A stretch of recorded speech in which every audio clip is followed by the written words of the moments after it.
علاش ربيع القاطي في اي حاجه قالها في اي حاجه دارها ديما كتلقاه طالع ترند. الفيديو ديال يا عيني الامور طيبه، يا عيني الامور طيبه، ولا ديال الدرغام العرندس لا العرندس هما اكثر فيديوهات تشهروا في الفتره الاخيره. ولكن الا رجعتوا شي شويه بالذاكره اللور غتلقاو انه حرفيا ربيع القاطي يكفي انه يبدا يدوي باش يطلع ترند ويدير البوز، بوز نيجاتيف ولا بوزيتيف كل مره وشنو، ولكن البوز حاضر وثابت. شكون اللي عقل على نحبك ايها الفنان العظيم، نحبك أيها الفنان العظيم؟ ولا شكون يعقل على هذا الفيديو اللي باقي حتى لدابا ميم كيتسارى في السوشيال ميديا في المغرب؟ تكرار ديال الاسلوب اللي كيهضر به ربيع القاطي بالعربيه الفصحى ديالو، بالكلمات والعبارات اللي كيستعملها، والتمسك ديالو بهذا الاسلوب واخا يدير الباد بوز واخا يبقى مطلع عليه المغرب كامل، خلاته يتحول من مجرد شخصيه عامه ولا سيليبريتي دار اولا قال شي حاجه شي نهار والفيديو ديالو دارت البوز لشخص غريب وبوليميك اللي بمجرد ما كتشوفو في شي فيديو كتبغي تشوف شنو كيقول في ذاك الفيديو. في البدايه ديال عام 2023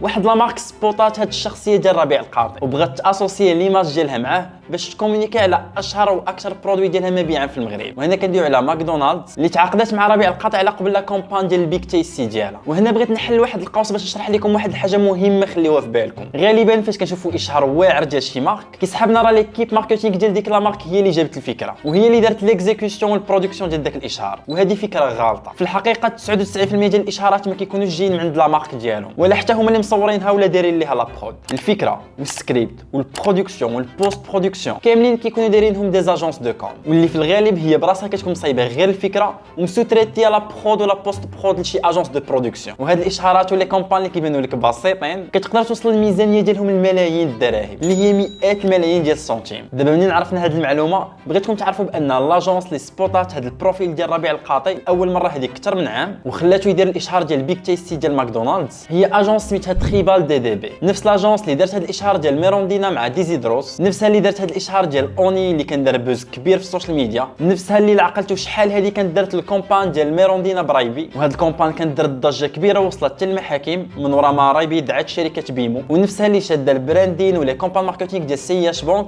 من نهار قررت انها تبدل البراندين ديالها وتولي لا بنك اوفيسيال دي جون في المغرب. فاش كتمشي تشوف الاشهار اللي دارته ماكدونالدز مع ربيع القاطي غيقدر يجيك عبيط وعادي جدا. كيجي واحد كيقول الكاسير ديال ماكدو وبغيت بيك تيستي سون صوص، وكيجي ربيع القاطي في هذيك العربيه الفصحى ديالو وكيقول ليه كيف ذلك؟ هل يوجد من ياكل البيك تيستي بدون صلصه؟ تريد البرجر بدون صوصه؟ والاشهار كامل غادي في هذا الهيت ديال العربيه الفصحى وهما كيدويو على بيك تيستي وعلى لي صوص ديالو. ولكن هذا الاشهار اللي بان لينا عادي نجح نجاح كبير. وباش تفهم معايا علاش قلنا انه نجح خلينا نحل واحد القوس واحد اخر. وهاد المره بغيتك تسائل معايا علاش لي مارك والشركات كيجيبوا دي سيليبريتي وشخصيات عامه باش يديروا الاشهار للمنتوجات ديالهم رغم انهم كيتقاموا عليهم غاليين؟ علاش ما يجيبوش مثلا شي واحد يعطيوه واحد 500 درهم ولا 1000 درهم ويمثل بلاصه ديك السيليبريتي؟ الجواب على هذا السؤال هو اللي غيخليك تفهم علاش الاشهار ديال ربيع القاطي مع ماكدونالدز كان ناجح. فاش كيكون شي شخص مشهور عنده محبين وعنده كارهين فهو كيكون باني راسو واحد الصوره عند هاد الناس اللي كيعرفوه. هاد الصوره تقدر تكون مثلا انه حشومي ولا مثلا انه ضحوكي ولا متمرد على القوانين وعلى القواعد المجتمعيه. فاش شي مارك كتاسوسي مع هذا الشخص المشهور بشكل لا واعي الصوره والاحاسيس اللي عندنا مع هذا المشهور كينتقلوا للبرودوي ديال ديك لا مارك، لان حتى لي مارك والشركات دابا كتقلب على انه يكون عندها شخصيه واحد الصوره معينه اللي غترسمها عند الناس باش يتاتاشاو بها وتبني واحد العلاقه ايموسيونيل معاهم. هاد الشخصيه اللي كيحاولوا البراندز يبنيوها لراسهم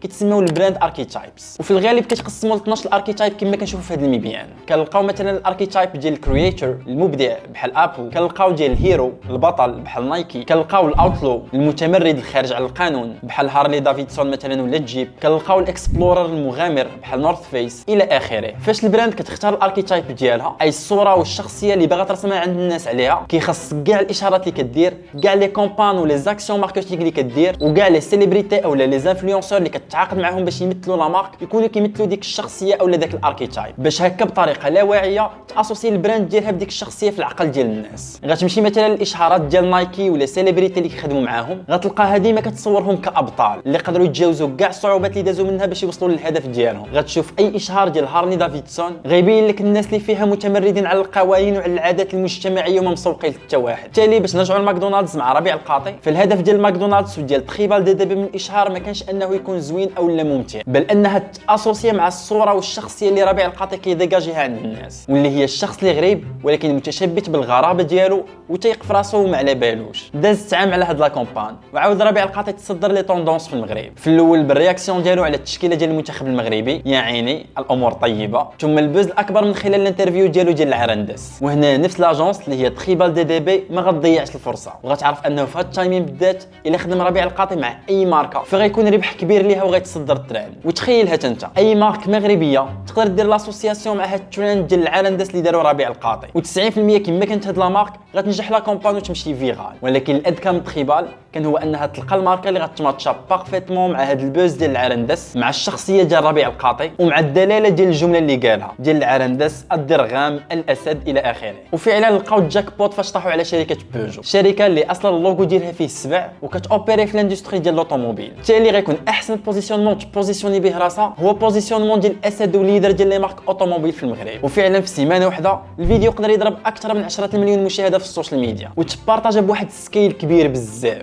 وهذا الشيء كيأكد مره اخرى ان الماتشين ديال بوجو مع ربيع القاطي في هذا الوقت كان هو الجاك بوت اللي تقدر تقلب عليه اي مارك من جهه، اي اجونس دو كوم من جهه اخرى، اي سيليبريتي ولا شخصيه عامه من جهه ثالثه. الشخصيه ديال ربيع القاطي والافتخار ديالو بشكون هو وبالطريقه باش كيدوي وكيتصرف كتعطينا بزاف ديال الدروس على المستوى التسويقي، كتعلمنا انه مهما وقع ديما لا مارك ديالها خصها تبقى كونسيستنت، يعني كتكومونيكي نفس ليماج ونفس المبادئ ديالها. كمثال المشكل اللي كان وقع لابل مع الاف بي اي في عام 2015. في ذاك الوقت الاف بي اي شدات واحد الارهابي قتل 14 واحد في سان فرانسيسكو وهما كيقلبوا في الحوايج ديالو لقاو عنده ايفون 5، وكانوا متاكدين طبعا انهم لا دخلوا للتليفون ديالو غيقدروا يلقاو الاشخاص اللي كان كيتواصل معاهم والاشخاص اللي تورطوا معاه في ذاك الهجوم الارهابي. ولان الايفون مستحيل تحلو بفضل السيكوريتي ديالو، ولا بقيتي كتحاول تحلو غيمسح كاع لي دوني اللي فيه بشكل تلقائي. الاف بي اي التجأت لشركه ابل وطلبت منها انها تحل الايفون ديال الارهابي بلا ما يمشيو لي دوني. في نظركم شنو كان الجواب ديال ابل؟ شركه ابل بكل بساطه قالت لهم لا، ورفضت التعاون مع الاف بي اي باي شكل من الاشكال. الدافع ديال ابل كان هو انها الشركه ديما كتكومونيكي للكليان ديالها على الحمايه اللي كاينه في لي زايفون ديالهم، وان هذا وعد كتعطيه ابل الزبناء ديالها، سواء كان هذا الكليان بيدوفيل مجرم ولا ارهابي. ابل مشغولهاش لانها كتعرف غير انه كليان ديالها. هذه الواقعه مشات بعيد ووصلت للمحاكم الامريكيه وخلقات الابل عداوات كثيره وخسرتها ملايين الدولارات من القيمه السوقيه ديالها. ولكن الشركه بقات ديما متمسكه بالقرار ديالها وبليماج اللي كتكومونيكيها على البراند ديالها، واللي بغى يتقلق يتقلق. ربيع القاطي هو ابل في الشخصيه ديالو، انا هكا كندوي هكا وكنتصرف هكا، واللي عجبو الحال عجبو واللي ما عجبوش خليه يبقى يتمرقن ويضحك كما بغى. وهذا الشيء في عالم عامر بالتزييف وبالتصنع غيخليه وجه شخص مطلوب بزاف من لي مارك ومن لي زاجونس في السنوات الجايه. وصراحه حتى على المستوى الشخصي خصنا نتعلموا هذه الثقه في النفس ديال ربيع القاطي اللي يقدر يكون في السنوات الاخرى اكثر شخص كيخرجوا عليه الميمز في المغرب، ولكن ايضا اكثر شخص كيحترموه المغاربه على الافتخار ديالو بشكون هو وكيفاش داير في الحقيقه. هذا ما كان.